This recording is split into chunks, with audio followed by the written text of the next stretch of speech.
नमस्कार, बहुत स्वागत है आपका आश्रम यूट्यूब चैनल पर। आज के अंक में हम हथेली की रेखाओं को पहचानना जानना सीखेंगे। सर्वप्रथम जो ये हाथ होता है, ये दाहिना हाथ है। पुरुष का दाहिना हाथ और महिलाओं का बायां हाथ देखने के विषय में शास्त्र में कहा गया है। इस हथेली में जब हम देख रहे हैं तो आप देखें, ये अंगूठे के पास ये जो रेखा है, ये देखिए इस प्रकार से घेरते हुए जो रेखा आती है, ये हमारा शुक्र क्षेत्र होता है। अंगूठे के यहाँ से जो शुरू होती है, अंगूठे और तर्जनी के बीच से ये रेखा जो घेरती है, इसको हम जीवन रेखा कहते हैं। जीवन रेखा, लाइफ लाइन या फिर आयु रेखा, ये जीवन रेखा है। चलिए, इस रेखा को तो आपने जान लिया।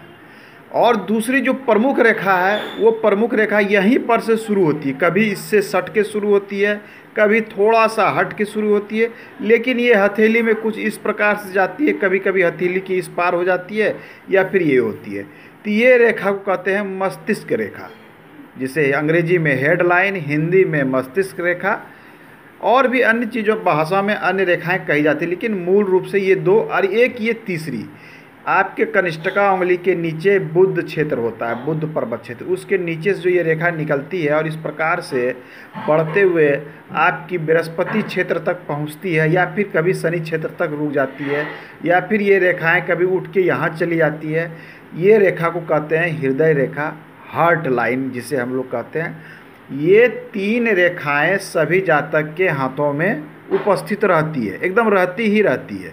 ये तीन रेखाएँ कॉमन है। अब इसके अलावे और भी कई रेखाएं, उसको देख लें। सबसे बड़ी वाली ये उंगली, सबसे बड़ी वाली उंगली जिसे मध्यमा उंगली कहते हैं। मध्य में है, ये मध्य में है, इसलिए इसे मध्यमा करते हैं। अंग्रेजी में बोले तो इसे मिडिल फिंगर कहते हैं। सबसे बड़ी, इसके नीचे का ये पर्वत शनि का क्षेत्र होता है।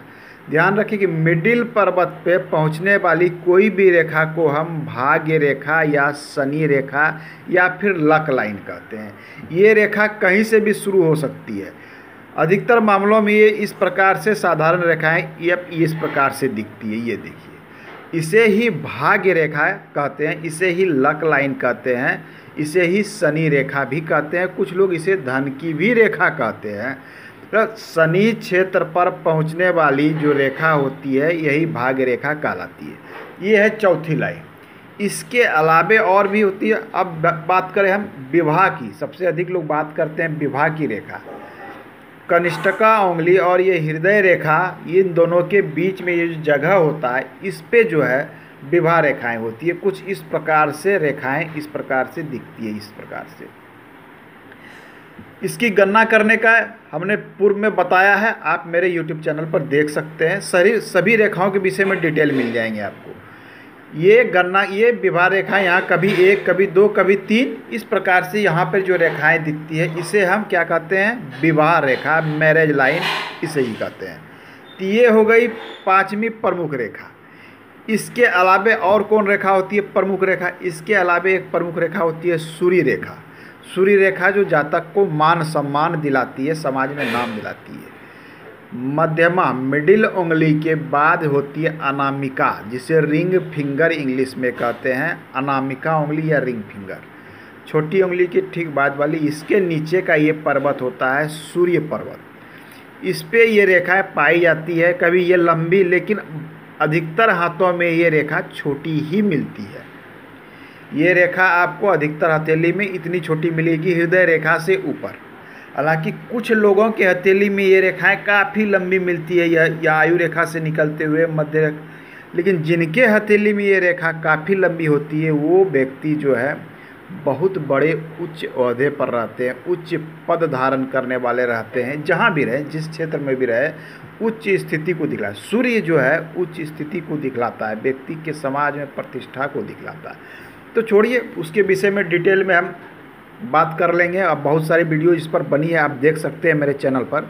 तो रेखाओं को पहचानिए। ये सूर्य रेखा है, ये वाली सूर्य रेखा है। अन्य रेखाओं की बात करें तो एक रेखा जो कॉमन होती है, ये इस प्रकार से दिखती है। ये देख लीजिए, इस प्रकार से। इसे हम मंगल रेखा कहते हैं। इसको लाइफ लाइन को सपोर्टिव रेखा भी कहा जाता है। इसे ही मंगल रेखा कहते हैं। ये कभी इतनी बड़ी रहती है, कभी छोटी रहती है, बहुत हथेली में नहीं भी रहती है। इसे मंगल रेखा कहते हैं। आज के अंक में इतना ही। अन्य रेखाओं की बात करेंगे अगले अंक में। धन्यवाद।